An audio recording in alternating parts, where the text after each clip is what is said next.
Hello class, welcome again. We're back in room 325. Today we're going to talk about how to scrapbook your photographs, all right, in your notebooks. All right, this is how we put our photographs in our notebooks so that you don't tape them, glue them, but you can take them out later, give them away, do what you want to do with them.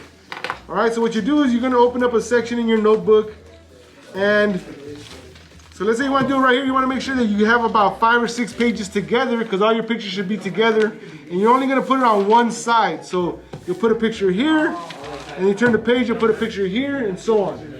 So what you do is you take your photograph, you just kind of line it up. I usually use the top blue line here. I line it up like this. I get my pencil, and I just draw little corners on the photo. You draw little corners on the photo, just like that.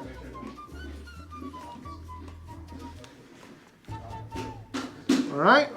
You have like little, they look like little corners. And what you do is you bring me your ID and you check out one of these X-Acto knives. These X-Acto knives are really sharp. You have to make sure that we're always very careful and we use it properly. We don't want to go to jail or hurt anybody. You get a, this is a cutting mat. You get a cutting mat. So when you get your, you bring me your ID, you get an X-Acto knife and you get a cutting mat. You take it under, you put it right underneath the piece of paper. And all you do with your knife is you're just gonna connect the triangle, make a triangle just straight across. I'm gonna make a triangle here. Make a triangle here. Make a triangle here. All right. Then you can take your photograph, and now you can just pop it into these corners.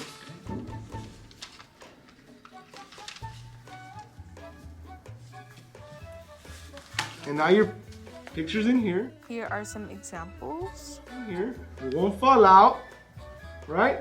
But if later on you want to give this, like maybe this is your grandpa's car or something, right? Maybe you want to put it in a little frame or something. You want to give it away. Later on, you can pop it out after it's been graded. And you're gonna take your test strip. You can glue it on the top or glue it on the side, and then you'll do your reflective writing on the bottom. And so you'll do one of these for everyone. And then you'll take when you turn in your reflection, you take a picture of this whole thing with the writing, the photo, the test strip, and you turn it in for your reflection. That make sense? So when you guys aren't printing, you guys can be working on this stuff, and you can be working on your vocabulary, whatever you got to do. Does that make sense? Yes. Any questions?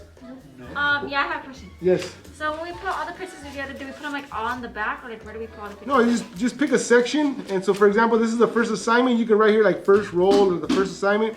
And then you have your 5 pictures that you turn in for that assignment, one after the other. And then you take more notes, and then you can do another section for more pictures. You'll take more notes or do more assignments, and it'll be going on. It's ongoing. We'll be putting stuff in this thing all year long. Make sense? That's a great question. There you have it, kids.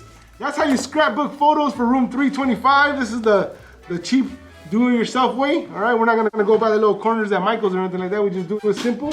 If you wanted to buy the little corners that you stick on at Michael's, you could do that, but we don't have to. All right, we'll see you guys in class. Thank you. Don't forget to subscribe and like and hit the button, all that good stuff. All right. Hey. Sounds easy.